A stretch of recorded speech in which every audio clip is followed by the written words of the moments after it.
오늘 말씀은 바울의 고별 설교를 우리가 볼 수 있는 장면의 말씀입니다.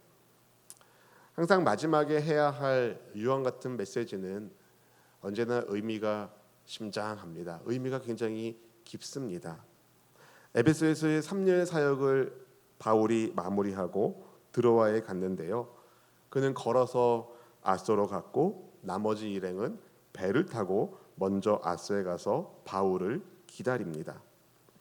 왜 바울은 일행과 떨어져서 따로 아소에 걸어갔을까요? 같이 배 타고 이동하면 좋을 텐데 지금 바울은 예루살렘을 향하여 가고 있습니다.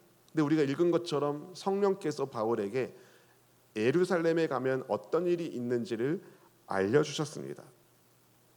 곤란한 일, 어려운 일을 겪게 될 것을 바울은 알고 있었습니다. 마치 예수님께서 고난의 길인 것을 아시면서도 예루살렘에 가신 것처럼 그 길을 가시기 위하여 겟세마네 동산에서 홀로 하나님께 기도드린 것처럼 바울도 홀로 하나님께 기도하는 시간이 필요했던 것 아닐까요? 바울과 일행이 아소에서 만납니다. 함께 배를 타고 먼저 미둘레네에 갔다가 기오섬에 갔다가 사모섬에 갔다가 이제 밀레도에 가는데요. 왜 이렇게 일정을 서두르는지 본문 16절 말씀은 우리에게 이렇게 말씀합니다. 함께 읽어보시겠습니다. 16절입니다. 바울이 아시아에서 지체하지 않기 위하여 에베소를 지나 배 타고 가기로 작정하였으니 이는 될 수 있는 대로 오순절 안에 예루살렘에 이르려고 급히 가미러라. 아멘. 저도 성경을 잘 알지 못했던 어린 시절에는 아시아 나오면 내가 있는 동네인가 이런 생각했는데 이제 터키 지역의 그 아시아 소아시아 지역을 여러분 생각하시면 됩니다. 오순절 안에 바울은 예루살렘에 도착하려고 서두릅니다. 예루살렘에 가면 성령께서 결박이 있고 환란이 있을 것을 알려주시는데도 왜 서둘러 예루살렘에 갈까요? 네. 왜냐하면 예루살렘에 있는 믿음의 동역자들의 상황이 좋지 않았기 때문이었습니다. 굉장한 기근 때문에 예루살렘의 성도님들이 어렵다는 소식을 들었거든요. 그래서 마게도냐 교회들을 다니면서 이방 지역의 교회들로부터 우리 어머니 교회 같은 예루살렘 교회 성도들을 좀 돕자 해서 십시일반으로 구제헌금 등을 모아서 지금 예루살렘에 가고 있거든요. 그래서 명절날 명절이 되기 전에 우리가 가서 구호, 구제 이런 부분들을 좀 섬기자. 그러면은 예루살렘 성도님들이 그 오순절 명절을 얼마나 감사함으로 보낼 수 있겠어요. 그래서 오순절 명절이 되기 전에 얼른 가자 해서 서둘러서 이동을 하고 있던 것입니다. 근데 바울은 밀레도를 떠나기 전에 에베소의 장로님들을 청해서 만나기를 해요. 다시는 그가 에베소에 방문하지 못할 것을 예감하고 있었던 것이죠. 그래서 사람을 보내서 에베소 교회의 장로들을 모아서 그들에게 마지막 고별 설교를 전하는데요. 먼저 이렇게 말문을 엽니다. 우리 18절 말씀 같이 읽어보실까요? 오매 그들에게 말하되 아시아에 들어온 첫날부터 지금까지 내가 항상 여러분 가운데서 어떻게 행하였는지를 여러분도 아는 바니. 바울의 부름을 받고 에베소에 찾아온 사람들은 바울이 아시아에 들어온 첫날부터 어떻게 살았는지를 잘 아는 이들이었습니다. 바울은 그들에게 말합니다. 주님을 내가 이렇게 섬겼다. 어떻게 섬겼대요? 우리 19절 말씀 같이 읽어보실까요? 곧 모든 겸손과 눈물이며 유대인의 관계로 말미암아 당한 시험을 참고 주를 섬긴 것과. 아멘. 바울은 겸손으로 섬겼다. 눈물로 섬겼다라고 이야기합니다. 유대인의 관계가 있어서 시험이 있었지만 참았다. 그러면서 주님을 섬겼다. 이렇게 이야기합니다. 원래 바울은 냉정한 사람이었어요. 율법주의에 사로잡힌 차가운 사람이었어요. 그래서 그리스도인들을 핍박하는 것을 주저하지 않았던 사람입니다. 그랬던 사람이 부활의 주 예수님 만나고 완전히 뒤집어져서 이제 복음을 위한 삶을 헌신하지 않습니까? 그런데 이제 차가운 사람이 아니라 눈물의 사람이 된 거예요. 왜냐하면 자기처럼 복음을 알지 못하고 방황하고 있는 사람들을 보니까 바울의 마음이 너무 아픈 거죠. 그래서 유대인의 그 간교한 계략으로 시험을 받아도 내가 예전엔 저랬었는데 하나님의 은혜로 내가 이렇게 복음의 증인이 되었다니 주님 인내하게 하소서. 그런 인내의 기도를 하나님께 드리면서 또 바울의 이 속마음을 잘 전달되지 않을 때 바울이 눈물을 흘리며 하나님께 얼마나 기도를 드렸겠습니까? 그는 겸손히 주님을 섬깁니다. 유대인들이 온갖 음모로 바울의 마음을 힘들게 했었고 목숨의 위협이 여러 차례 있었음에도 불구하고 인내하며 믿음의 길을 걸어갑니다. 여러분, 신앙생활은요 믿음과 함께 걸어가는 길입니다. 신앙생활에서 믿음을 빼면 남는 게 없습니다, 여러분. 기도도요 믿음의 사람이 합니다. 여러분, 응답 받는다는 확신 없이 무슨 기도를 하겠습니까?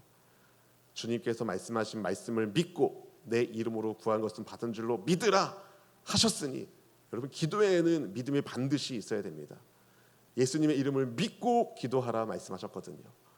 우리가 함께 믿고 기도할 때 홍해가 갈라지고, 아멘, 요단강이 갈라지고, 여러분 문제의 강이 갈라져 생명의 길이 열리는 줄로 믿습니다. 바울은 예수님처럼 인내하며 겸손함으로 예수님이 눈물을 흘리신 것처럼 눈물을 흘려가며 예수님을 섬깁니다. 계속해서 바울은 에베소의 장로들에게 자기가 어떻게 복음을 전했는지를 이렇게 말하는데요. 우리 20절과 21절 말씀 같이 읽어보실까요? 유익한 것은 무엇이든지 공중 앞에서나 각 집에서나 거리낌 없이 여러분에게 전하여 가르치고 유대인과 헬라인들에게 하나님께 대한 회개와 우리 주 예수 그리스도께 대한 믿음을 증언한 것이라. 아멘, 아멘. 유익한 것, 바울은 잘 알았던 거죠. 복음이야말로 영혼들에게 최고로 유익하다. 왜냐하면 복음이 영혼을 구원하니까 말이죠. 그래서 어디에 있든지, 사람들이 많을 때든지 적을 때든지 집이든지 시장터이든지 회당이든지 각 사람들에게 증거하면서 또 민족과 또 혈통을 상관하지 않고 유대인에게는 유대인의 방식으로, 헬라인에게는 헬라인의 방식으로 눈높이에 맞춰서 복음을 증거하는데요. 그 복음의 핵심 두 가지가 바로 하나님께 대한 회개 그리고 주 예수님께 대한 믿음이었습니다. 내가 죄인인 것을 알고 회개하며 주 예수님을 영접할 때 구원을 받거든요. 할렐루야. 예수님의 십자가 복음만이 영혼을 살린다는 확신이 있었기 때문에 시간과 장소에 구애받지 않고 담대하게 때를 얻든지 못 얻든지 말씀을 증거했습니다. 하나님께 죄를 회개하라고, 하나님께서 보내신 그리스도 예수님을 영접하라고 말이죠.